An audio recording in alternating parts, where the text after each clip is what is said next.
Sunday is gonna make your Pokemon trainers the very best, like no one ever was. And today, I'm gonna show you how to build him best. My name is Star Impact, let's get into it.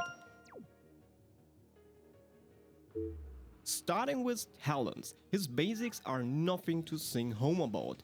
No guts and certainly no glory to get by leveling them. His skill is a different story though. It works similar to Bronya's Sparkles, but more like Bronya's as you get a full advancement on your chosen one. But not just them, but also for its attachment as well. Both get a 30% damage dealt buff. However, the Pokemon gets a whopping 50% extra on top. So, a massive 80% total, guys. Humongous. That will turn Topaz's cutesy little space pig into a heat-seeking missile. In case your guys are already beatified by his ultimate, Sunday will generate a skill point for the team. But note that Sunday cannot advance forward any Harmony characters, so they will still have to wait for their turn on the bench. With the ultimate, you got a cute mix of Tingyun and Sparkle. You choose your guy and turn them into a beatified. Beastified? This is a weird word. Anyway, that buff lasts for 3 of Sunday's turns. The chosen one plus animal gets 20% energy and crit damage, which amounts to 30% of Sunday's crit damage plus 12% flat. That's a chunky 72% if you get 200% crit damage on Sunday. And it turns to a whopping 108% buff with Relieved Ordeal.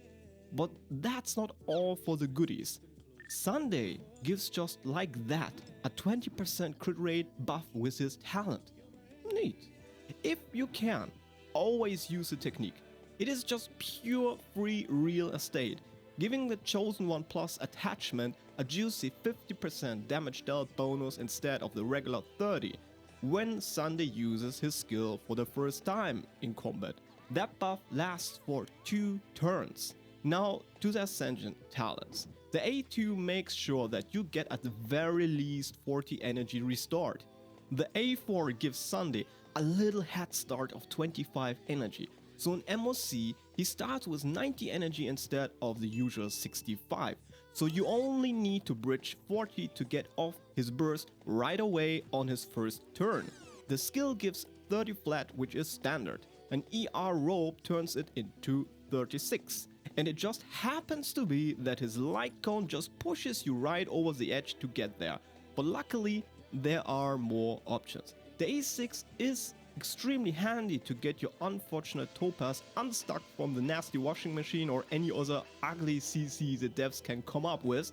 Don't know why household devices are traps these days, but luckily Sunday is the right step bro for the job. His other minor traces amount to 37.3% crit damage, 18% effect res and 12.5% defense. The crit damage is just too spicy to pass up, that's clear. However, as he is often the only guy to save the day in your team, the extra effect res comes in clutch to save his own ass in the CC infested pits of the MOC and Apocalyptic Shadow. So get it. More guaranteed free shit. So just like that, you got your Pokemon trainer and its weird animal juiced up on roids, ready to crank out some diabolical damage.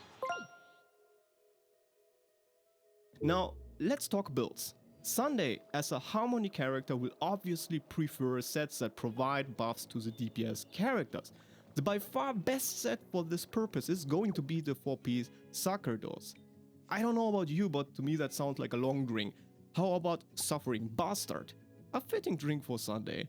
Anyways, the 2-piece gives Sunday more speed, allowing him to allocate more subsets towards his crit damage, and that way his ult buff is just stronger. Speaking of crit damage, its 4-piece effect will allow Sunday to buff his chosen character with another 18% crit damage for up to 2 stacks. That set is your best bet.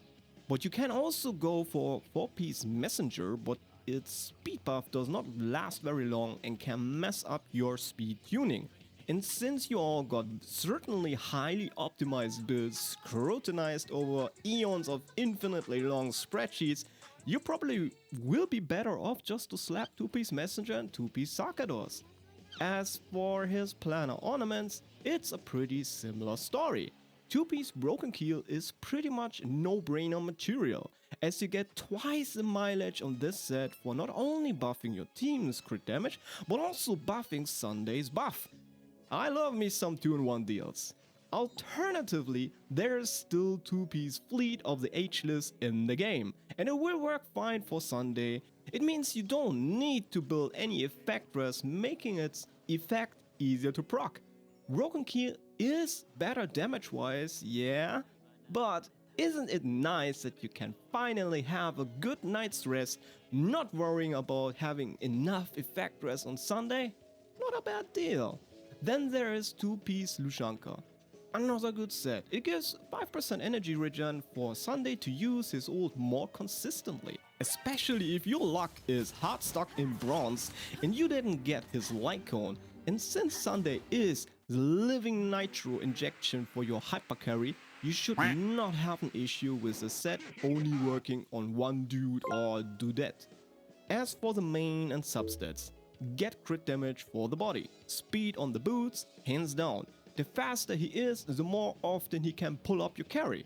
But 134 speed is already a good enough stopping point. You get your standard 2 turns in the first cycle, but it also makes it easy to abuse the +1 tech we all know from the famous Bronya Jingyu days. So while going fast is great, you also would need to make the carry even faster to keep up and be ahead. And then there's Agalea, the absolute mad lad of a speed demon. But yeah, that's for another day to talk about. For the sphere, you go either HP or defense percent to beef up your boy, and then energy for the rope. For substats, you first cover your speed requirements, and if you use Keel, then get that effect rest too. Then, of course, as much crit damage as you can humanly shove into that suffering bastard. Sunday's best light cone is obviously going to be his signature, a grounded ascent. After using a skill or ultimate on one ally, the wearer will generate more energy and give the character he used his ability on a stack of him, which means more damage. That thing stacks 3 times for a fat 45% bonus. What a disgusting light cone. Not only is it the key to allow Sunday a 3-turn ultimate, aka 100% uptime, it also gives a 45% damage bonus, which is, yeah, it's a lot. Another funny light cone to mention is going to be Sparkle's signature, Earthly Escapade. Now this is going to be interesting. First of all, it gives Sunday some crit damage. Quite nice, but that's not the funny part here. You see, the light cone's passive requires you to regenerate skill points, and while Sunday never uses his basic, one of his passives allows him to generate skill points after using his skill on an ally buffed by his ultimate. So he actually can activate this passive even if it's not exactly 100% of the time. But still, it's a nice one. Another light cone that is pretty good on Sunday is "But the battle isn't over." The energy comes really clutch. It is barely not enough, but just put him right beside your tank in the middle, cross your fingers and hope he gets to face tank some hits. Let him suffer. It's only for his own good. But yeah, aside from energy, the thing also gives damage percent after using his skill on an ally. It only lasts 1 turn, which isn't perfect, but it's still better than nothing. The extra skill point every other ultimate is also pretty neat, keeping your economy afloat. Dance Dance Dance is a decent light cone. A team-wide action advance upon using his ultimate is pretty neat and can help you clear faster. However, I prefer Bronya's LC hands down. Matching calcs may not allow Sunday to regenerate energy by himself, since he would need to hit enemies, and well, he doesn't hit enemies, but hey, at least it works when he gets smashed. The best team for Sunday synergy wise is going to be his summon teams. We have 2 characters who do damage and also have summons within their kit, Jingyuan and Topaz. Both of them are follow-up characters, meaning they are going to use the same team, which is nice. Both Topaz and Jingyuan also really badly want to use their ultimates. Topaz to enhance Nambi's attacks and Jingyuan to gain more Lightning Lord stacks. And Sunday is here to save the day, being able to regenerate energy for them makes him an even stronger pick here. Slap him with Robin and Aventurine and boom, we finally get to play the Chicken Wing duo plus Gamba Boy. Topaz becomes a really strong single target carry thanks to Sunday. Especially Nambi's off the charts, like the nuclear missile the little caked up space pig always aspired to be.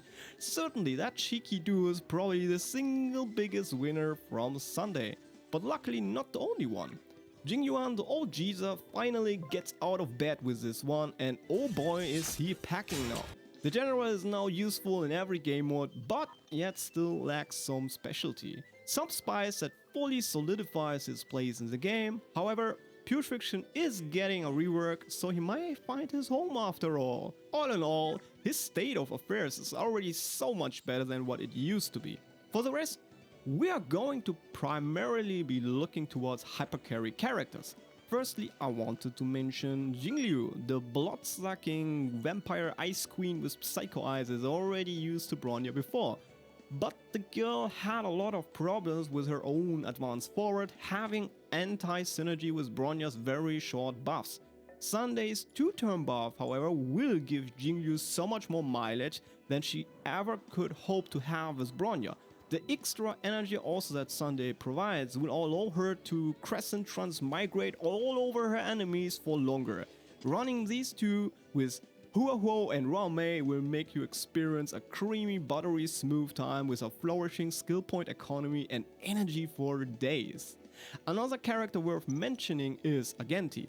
The Knight of Beauty and plant harassing weirdo is in a similar boat to the likes of Jingliu, Jingyuan and Topaz. Agenti really likes his energy and Sunday restores of that plenty, and much like them, he also benefits from the damage and crit damage, you know. Agenti still isn't great in MOC, but this is a pretty nice buff for Pure Fiction. Yeah, not much else to say here. Then there's one more gal that can work decently well with Sunday. Acheron. Sure, she will give you a bombastic side eye for trying to shove energy into her burst, but hey, now you can finally do the +1 tech with Acheron too, which gets you more stacks and therefore ults. And come on, Acheron loves nothing more than to gobble up sacrificial lambs in her handy pocket domain. And the higher your investment, aka her light cone and E2, the more absurd it gets. That's 12 freaking stacks instead of 6 in the first cycle at E2S1. Easiest zero cycle of your life. But even for an E0 Acheron, he is worth the consideration, and his E1 and E2 are very close in value to Sparkers, who is top tier in Acheron JQ teams. Mentioning JQ, the guy is also a prerequisite for Sunday. You low-key need the chef if you want an E0 Acheron to cook with a harmony. Sure, Sparkle is better in that role, but if you don't have her, Sunday can fit the bill. Alright, now what's better for Sunday, E1 or S1? If you go for E1, it will allow the character buffed by his skill to ignore a certain amount of enemy defense for 16% for non-summoners and an additional 40% for characters with summons. 56% defense ignore is nothing short but redonkulous. If you only intend to play Sunday with summoned characters, then yeah, this E1 is incredible value. You will need to find a way to use his ult more consistently, however. But if you are not hardcore into Pokemon and want a general support Sunday, then his light cone will be of better value. So it's up to you if you want to go hardcore in Pokemons or be a generalist. As for the Eidolons, the E1 we already discussed, the E2 lets his ultimate regenerate 2 skill points after being used the first time. It also lets his ult give an additional 30% damage bonus, pretty decent. The E3 gives his ult in basics 2 levels, not great, and then with his E4, when Sunday's turn begins, he gains 8 energy. If you have his signature, this is quite useless. E5, skill and talent are getting 2 levels, better than ult basic, but still not great. The E6 is pretty much around the talent. It allows his talent to stack up to 3 times, for a total of 60%.